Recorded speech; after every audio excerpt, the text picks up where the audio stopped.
Hi, my name is Brent Satoris. I'm here with Search Engine Journal. I'm joined today by Markee from MediaWise.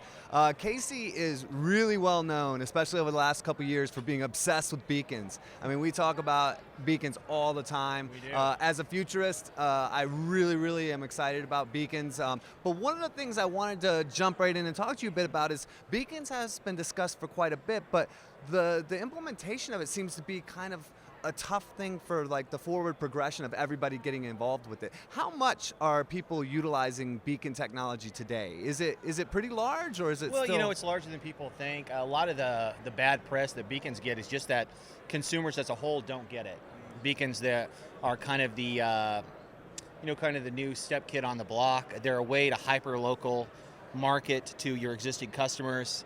Big brands like the Cleveland Cavaliers, Toyota, others have been using beacons for years. When we talk about beacons, beacons are kind of these little, these small Bluetooth sensors that they really don't do anything. They're like lighthouses. They push out a signal, and that's it.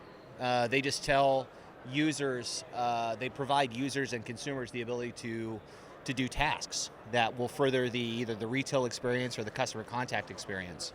And it's amazing how they've taken off, because even though people say, well, gosh, I don't see a lot of people using beacons, 85% of the top 100 US retailers have beacons employed by the end of 2016. It's crazy. Everyone from Nordstrom's to Target to, Smart and Vinyl has freaking beacons being used. When you talk about like a lot of the social sites, right? You have some of the filters and some of the different things that are happening through Snapchat and through some of these other sites where they're very localized, and it allows. Are they utilizing beacon technology as well, or? They're utilizing geofencing, which is a form of beacon technology, but not really beacon related. With the beacons, basically what you're able to do is and there's three main standards. We have Google Eddystone, which has kind of become the standard right now.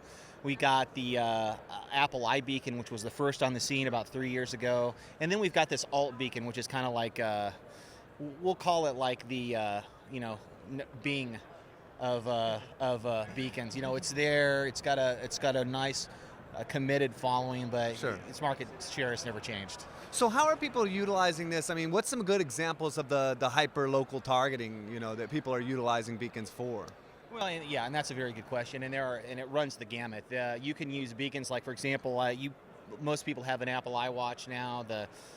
One of the very first examples was with a chain of supermarkets in Indiana, Marsh Supermarkets. They pretty much came out with the ability to have an app that used beacons within each of the stores to guide people to items on their shopping lists. Really? Yeah, really cool. Very ingenious way to do it. That was one of the very first examples. And then when Eddystone launched, they had one of their flagship examples was using the TriMet system, which was the Transportation and Mass Authority there in Portland. And they used basically the notifications calendar in Google, along with beacons that were installed at all the stops, to geo-target and market to people with notifications, letting them know when trains were arriving, when trains were leaving, letting them know how many minutes they'd have to wait for the next train or bus or rail system. So just helping them on just their helping general. them. And basically that's all beacons do, is it's a contact point.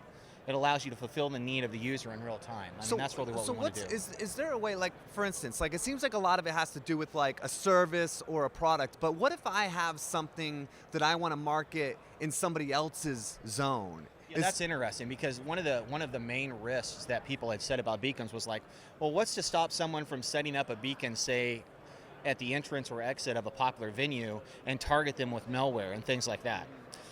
And Google Eddystone specifically, that's one of the main differences between them and other beacon standards, is they have kind of this unique identifier that they use that prevents people from, unless they've downloaded an app or unless they have access to the specific EID, they're not going to get bombarded with this malicious stuff. Has there been any cases of somebody being able to hack in and have to talk to some of my friends? If they are, I haven't been aware of them, because I mean the standard is very precise. The standard is it's like an 800-pound gorilla. I mean, I'm sure it can be hacked. It's just very hard to do so. So this is obviously a really interesting topic. Where can people find you and follow you so they can get more information about beacons, what's happening with beacons, and how to utilize the technology? Well, I'm fortunate to submit it. I've submitted a couple great guest articles to geomarketing.com, which is an exceptional site. Geomarketing covers a lot of the geographical context issues that arrive with beacons and geofencing in general. Check out that. Also follow me on Twitter at mediawise.com, and that's MEDIAWY as in yellow, se.com, MediaWise. And, there's lots of information. We have a lot of presentations on SlideShare, both from PubCon, State of Search, SearchFest, where I've talked about the beacon issue. Great examples. It's a fascinating industry. It really is. And I think we're going to see, we always say, okay, well, gosh, it's like AMP. AMP's only been out a year, but people keep thinking, well, gosh, why hasn't it taken off more? And the same thing is with beacons. Beacons has been around only a couple years. We're still in the infancy, but it's amazing because some of the estimates are putting total worldwide deployment of beacons at 400 million by 2020. So if you haven't used beacons now, or this is new to you, now's the time to really start to invest some knowledge into that. Lots of opportunity there. Well, I appreciate you joining us on the show and for your time and your information. Thank you, Casey. Thank you, Brett. Cheers. Hi, my name is Brent Satoris. I'm here with Search Engine Journal. I'm joined today by Gary Yesh, Chief of Sunshine and Happiness at Google. That's correct. Welcome. Thank you for joining us this morning. Thank you for having me. There's been a lot of discussion, I don't know, a lot of discussion, but there's been some decent discussion recent about Penguin. I never heard about penguins. No. They've been running around here chasing you, so. Becoming more of a part of the everyday algorithm, the live algorithm. Yeah. And I want